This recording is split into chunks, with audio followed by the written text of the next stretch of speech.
flesh out what the next 5 films would look like. And I was thoroughly impressed with what it gave me because it was right on par with how I envisioned the franchise continuing.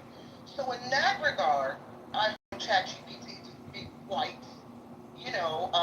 satisfying as a creative. And, I copied and saved what it gave me and I added it to my kind of little collection of franchises that I want to see continue. So I've been putting out to the universe, and I have two visions here. One, to make at least one episode for Doctor Who, which I have a script, a pilot script for. Well, not necessarily a pilot, maybe a pilot for a new season, and to be involved with hopefully the continuation of Q. So we shall see if ChatGPT in that regards brings me some luck.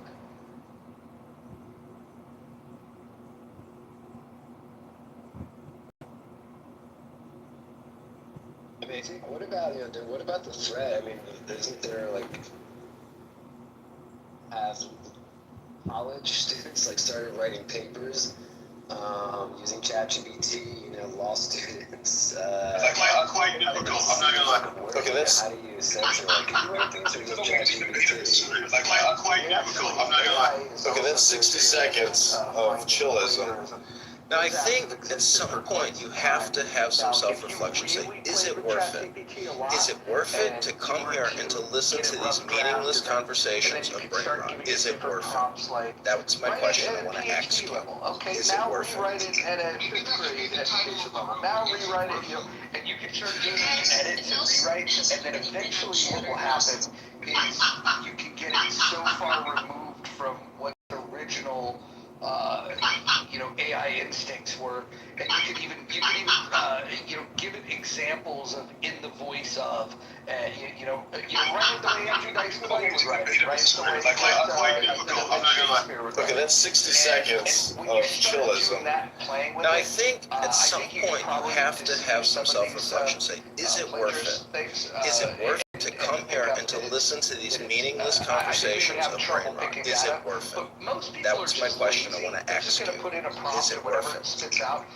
The one that's pretty obvious is if you go to ChatGPT, it really likes, it doesn't like commas as much as it likes dashes. And so when you see the double dash, you see it like that is a telltale sign that, because nobody writes like that. Nobody on planet Earth writes like that. It's almost like they bake that in as like a first line of defense to be able to see if somebody used ChatGPT or not. That's interesting, because I noticed even on when you put typing in the chat here on Clubhouse or in the email, where let's face it, autocorrect is was like ChatGPT in its diapers. With all the word suggestion, you start typing hey, Google started this, right? You get a message, you get an email from somebody. Google is reading the email message because it's offering you prompt, it's offering you a variety of prompts to just choose instead of having to actually use your own brain and use your own words. It would be like, yeah, sounds great, thumbs up, or oh, sorry to hear that. But I've also noticed the one thing that stands out with autocorrect is commas and calling you out when you're not using commas appropriately. But that's probably the least of our worries with AI.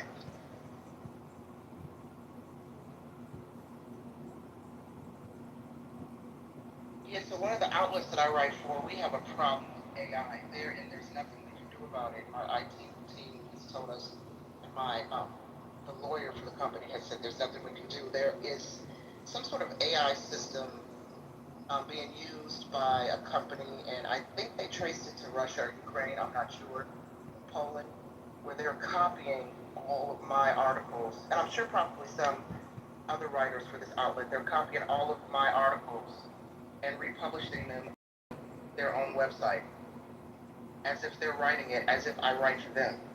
And my managing editor is furious, but there's absolutely nothing we can do about it. And it is an AI, it's not a human that is pulling the article and copying and pasting and republishing. No, we have determined that it is some sort of AI system that is scouring our site and pulling some of the best stories, and they just so happen to be most of my stories, since I'm the one that covers the entertainment news for this site. And so, yeah, it's pretty, I don't know, it's, dare I say, disturbing, but I guess this is what we have to deal with in this AI world, and there's nothing we can do about it. Imitation's the highest form of flattery, but that's creepy, yeah.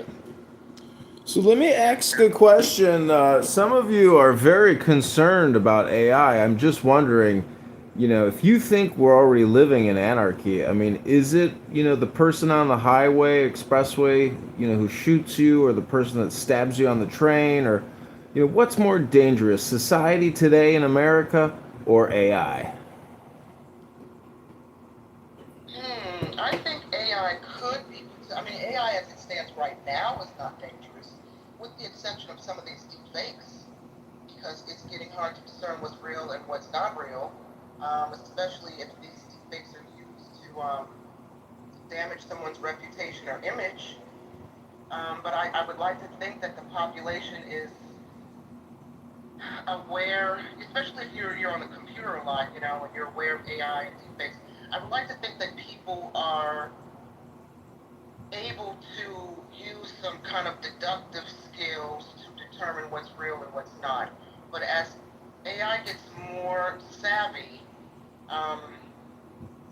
it might get difficult to figure out what's real and fake, especially as it relates to news sources, right? In healthy debates earlier today, someone noted, what if in the near future there's a presidential campaign and someone uses a deep fake to destroy the image or reputation or the campaign of a presidential candidate they don't like, and it really impacts their voter base, or how the population resonates with that candidate. So that can definitely be dangerous. And I don't know why you're talking about this in the future. I mean, our president held up a deep fake with MS-13 and deported a person with it. Oh, that's true. Yeah, you're right. Yeah. This is We here. also had a former president arrested by the FBI. So I don't know, John. I don't think it's as dangerous now. I still think the person on the subway with the gun or the knife is more dangerous than AI. But I predict as AI advances and as these language models get more evolved, then yeah, I can see us living in a near future where the AI could be more dangerous than the criminal on the street ready to snatch you up. I mean, in Chicago this weekend, 30 people were murdered by gunfire and 250 shot. It's like that every weekend. Why, as a society, do we tolerate that? How do we not? You could apprehend criminals. Yeah, I blame our politicians, John. I think we just need to elect better officials. Listen, I live in Chicago too, and the mayor down there. Well, I live outside of Chicago, so the mayor down there, as you know, is just a disaster. So, in my opinion, it's just we have to elect better officials. And a lot of these liberals. I mean, look at California for instance. I lived there for 20 years, but I got the hell out just in the nick of time. California has this. I don't know if it's still like this, but in some areas of California, you own a store. You just have to let them snatch and grab. You can't stop them. You can't apprehend them for stealing your shit. Let them go. I remember that video that went viral where the store owner confronted Gavin Newsom about these laws. He gave kind of a laissez-faire attitude about it. A lot of these Democratic-run cities, they want criminals on the street. They want to let them out of jail early. You can't afford bail. Oh, no problem. Just let them back on the street, right? So I think it really comes down to the elected officials. They want lawlessness. They want criminals on the street. They want the people to be, armed, and then they want to threaten to take their guns away. So I blame the politicians, sir. I don't think the people want this. So if Donald Trump takes over Washington, D.C., you're all for that, correct? I mean, what do you mean take over? He's the president. I'm saying that he gets rid of the mayor and he takes over the city security-wise. There's no more lawlessness. There's no more rampant homelessness. No more drug dealing. No more shootings. No more robberies. He actually forms a security perimeter and takes care of the situation with force. Yeah, I would have no problem with that. And I hear you, and I hear your frustration there, but I have to push back because, so yeah, the mayor meets with, generally most police chiefs, right, have one boss. It's the mayor. But the mayor, of course, doesn't make any of the laws. In fact, it's actually far more up to the DAs don't make laws, but they are the arbiter of enforcing what laws and what cases to pursue or not. Again, back to California, which is why even bleeding liberal heart San Francisco pulled their DA, did a recall because of the frustrations of the smash and grabs and such. So, it's a bit hyperbolic to say like, oh, all these lefts, runs, mayoral cities that are leaning left are all for Wild Wild West, and like, every to each, every, good luck, don't get killed. It's a little extreme because they are also,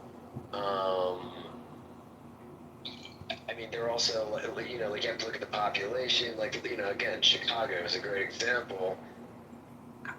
Let me ask you this. Let's say if you had a Republican mayor in Chicago, how is a Republican mayor going to bring down, what are they averaging now? 500 homicides a year? Are you just going to add like 100,000 more cops? Like, what would a Republican mayor do differently?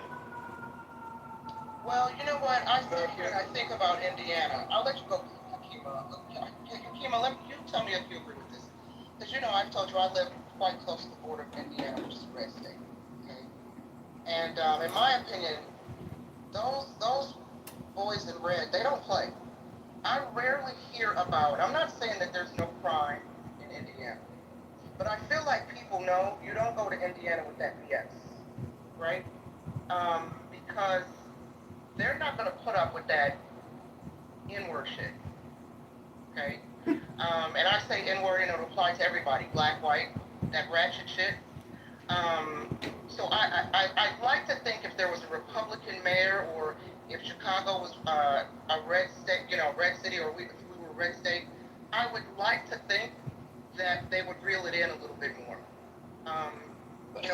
But that's what I'm saying. Like, I'm all for it. That's what I'm saying. Like, I'm always fascinated. What would Republicans do differently?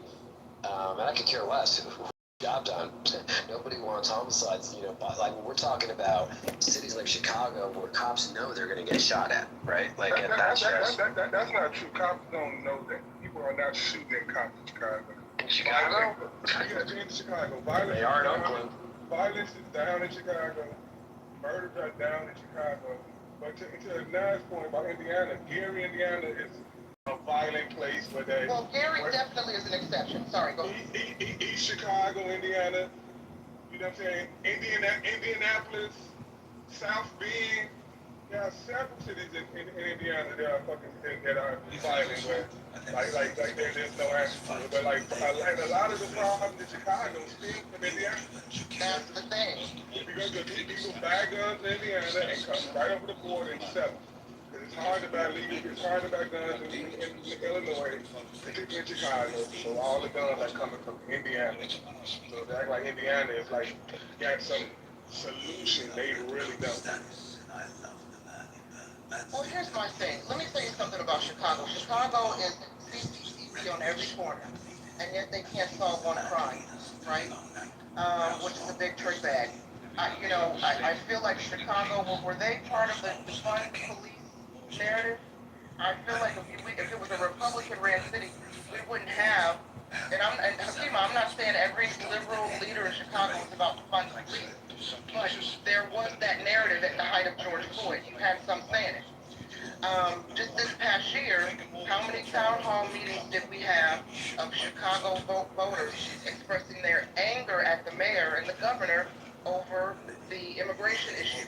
I feel like if Republicans were in control, that wouldn't be a thing. We wouldn't have, and don't get me wrong, I'm not saying Republicans are perfect because I don't identify as Republican, right? And I know, I remember during Trump's last election, how some of my family members were gravely impacted by some social services that were cut because of Republican leadership or Republican policies. specifically, I have family members that have children who have disabilities, and some of those programs they relied on to help their children, and they lost access to some of those resources. But I just think, as it relates to law and order, conservatives seem to be more pro law and order than liberal leaders tend to be. And again, I'm not saying that applies to all liberal leaders. Well, I would also say that it's hard to know what would really take place because in large cities you don't see Republicans as mayors. It would be interesting to see large cities ran by Republicans. We do have examples, a few examples of where this is true. You could go back to Rudy Giuliani. I think it's probably the best example of what you're talking about, where better outcomes happen. But the challenges in a big city are just different than in the suburbs and different from rural communities.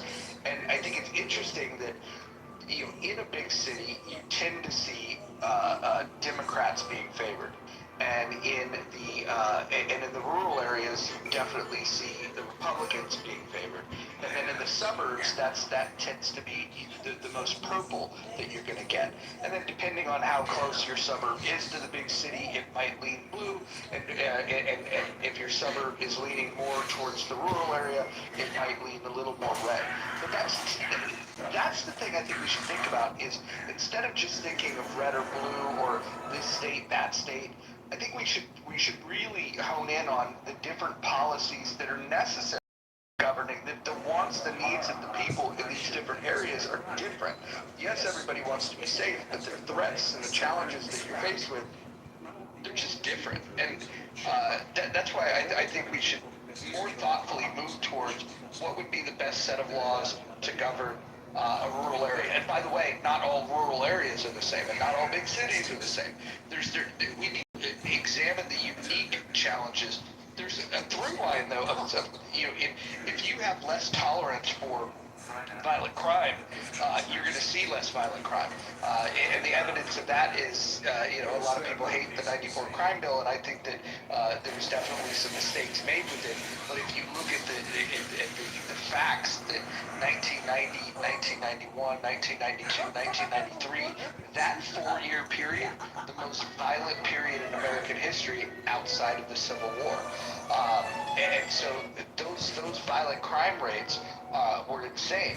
In fact, today when people talk about crime rates, we're actually 50% lower than the highs that we saw in that 4-year period during the early 90s. And then the '94 crime bill comes, and then you see a steady decline ever since. Giuliani had a plan, he's disgraced now, but he was called America's mayor, maybe after 9/11.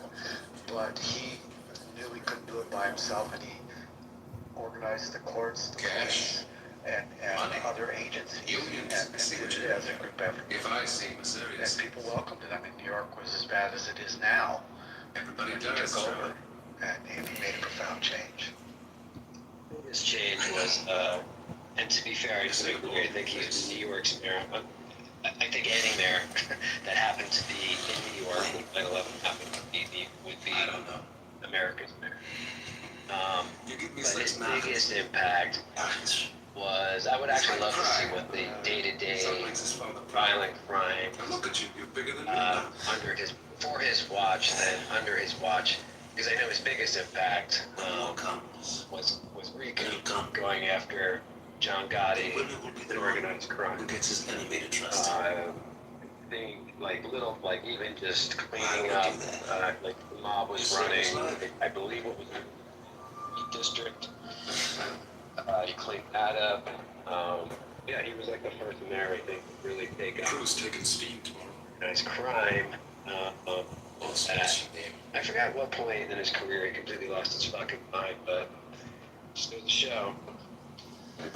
He did have a multifaceted approach, and I think that you could ask anyone who lived through that era, it was a profound change. It wasn't just statistics and maybe it happened. Seven card start. Let me ask you something. You ever dream about this game? I do. Every night. Nightmares. I spent a lot lot of folks forget also that the cops can only do so much, right? It's like, oh, what's the cop? Look at morale of the cops in some of these cities.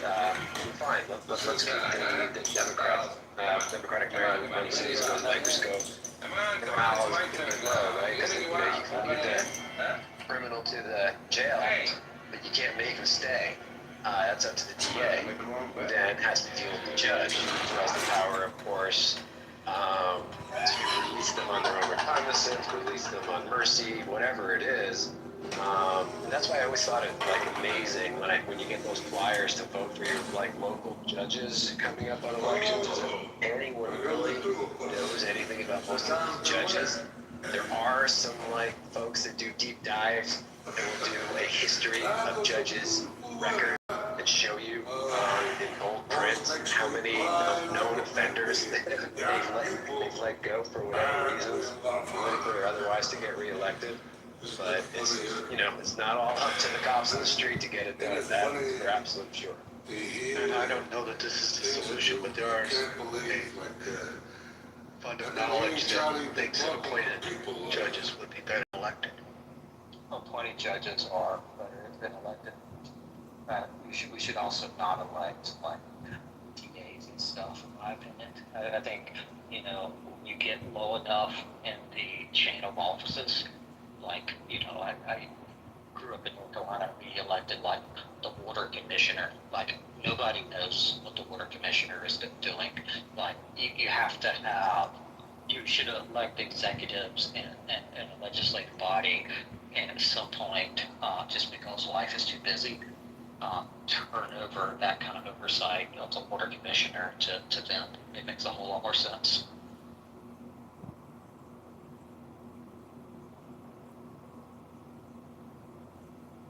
So wait, I'm sorry, Brian, you said who should be appointed, not elected? He's talking, but this applies to a lot of lower offices. Pennsylvania's got a weird system where you have a lot of really low level positions that any other state would simply have appointed into a committee, and they would look for people that have knowledge, skill, or ability in a particular area. And but in Pennsylvania, you put yourself on the ballot, sometimes unopposed, you end up winning, and you know nothing about the job that you're about to do. I know about this because the Libertarian Party, when I was a part of it, we organized around that, and in one election got over 150 Libertarians elected. That was in 2021, but it exploited a few things. Number one, the major parties needed to declare their candidacy before the minor parties, so that you could find elections where there's only one opponent, or find elections where you're completely unopposed. And then once you get on the ballot, if the major parties, after that period is over, if they want to run, they would have to be a write-in, and then they're at a huge disadvantage. The other thing is that the filing fees are very, very low in Pennsylvania, and so and then the final piece is just the fact of some of the low-level positions that you have. It just created a hell of a lot more openings, and so 150 elections won by Libertarians in 2021 alone. Which I'd be happy to vote for a Libertarian, but probably you just need the best quality person to be a water commissioner that you can get, or whatever job it is. Some of the very, very, very low-level positions aren't partisan ideology or based on your ideological thought. They're just blocking and tackling basic governance positions. Brian, can I ask you a question? If you were made king of America or king of the world, what would you do for your people? Create a system that maximizes economic prosperity and maximizes human freedom for things like violence. I think in big picture we got a pretty good system that gets pretty close to that. What's economic? Oh, sorry. Go ahead, Joe. Oh, sorry, Fran. I would really, capital REALLY, educate them. That's not happening. It's just not happening.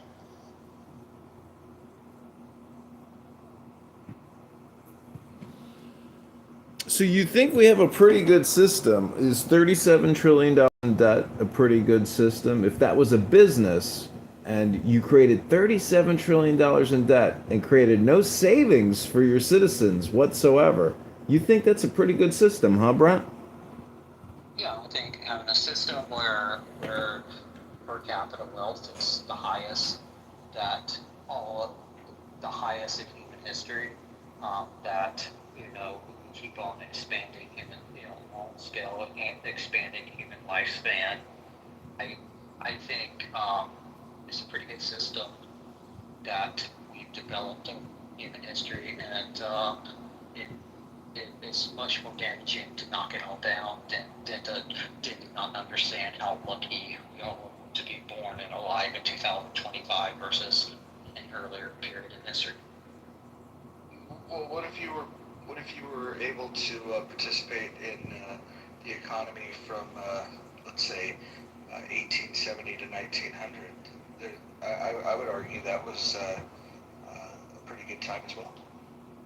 You mean periods where there was significant economic growth, but you'll always point to, because we were still a developing economy, that we had higher year GDP growth than we do now, which you see throughout the world in development economies, which were that period. Yeah, it's the biggest expansion of an economy in the history of the world. Yeah, and kind of a dollar is a 100% growth if you have $2. Same effect with the economy. And like going from a relatively poor economy, industrializing and doubling that size, or having double-digit growth is something you saw in America during that period, and frankly you see in many other developing economies. So it's nothing surprising. But let me finish one second. You're still much better off living in a period post that economic development and in the time we are living in. Interesting. So post the economic growth of 1870 to 1900. So just so we're clear, the economic growth was possible because of massive deregulation, and so that allowed businesses to do what they needed to do in order to grow. And then following that period of time, we had massive restrictions that were put in place. And then shortly after that, come 1929, we have the biggest financial collapse. During this financial collapse, preceding that was a period of heavy regulations, and extending that depression was the fact that we doubled down on even more regulations. And so the evidence is very clear that if you want to grow the economy, you have to deregulate. If you want to crash an economy, you overregulate. Hey Rod, it's pretty ironic that you say the large expansion from 1870 to 1900, and that was when they freed the slaves, and those same people not only didn't get reparations, but they was excluded from that economy. Well, so it's also evidence of the erroneous claim that this country was built on the free labor of slavery. It was actually more expensive to house and to feed human beings than it was to pay them. And so economically, slavery was a bad thing. We know that. Not only was it immoral, it was economically a bad thing. And so once they were freed, and then the market was deregulated, we were able to see a massive expansion in this country, and the quality of life went up for everyone. And just to be clear, we had several periods of pretty sharp economic downturn in the 1880s, 1890s, and even the early 1900s. I believe we had a downturn in 07. So this period is also known as boom and bust period, where you have aggregate greater economic growth, which is not something uncommon. You see in industrializing economies, you see that actually over and over again. But you also had this period of with sharp economic downturns. Yeah, the point stands that during that 30-year period, it's the biggest expansion of an economy in the history of mankind, period. And I guess we're just disagreeing on the causal reason. Well, so you would you disagree that deregulation was a huge part of that? Yes, I would. Okay, so you think that you would have been able to sold to these massive industrial advancements heavily regulated? I wanted to be one of you. I wanted to join the Brotherhood, but you sold me off like a slave. Do you know what she did to me? She strapped me down on the bed. She stripped me naked. Sounds all right so far. Different regulatory schemes beginning at work through this period, and you still saw massive She wanted to kill me. They would have killed me if it was up and down. I did. That day. So what you whinging about? I'm not whinging. Your lips are moving. You're complaining about something. That's whinging. I just wanted to cube 6 times. You don't hear him bitching about it.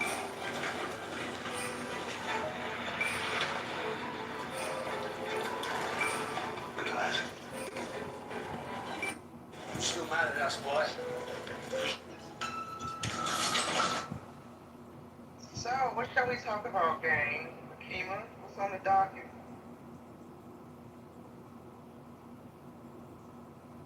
Not sure. It's up to the room. Stay where we're there, but move around.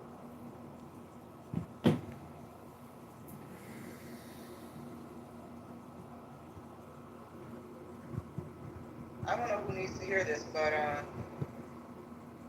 the new Final Destination movie is finally on HBO, if that's anybody's work.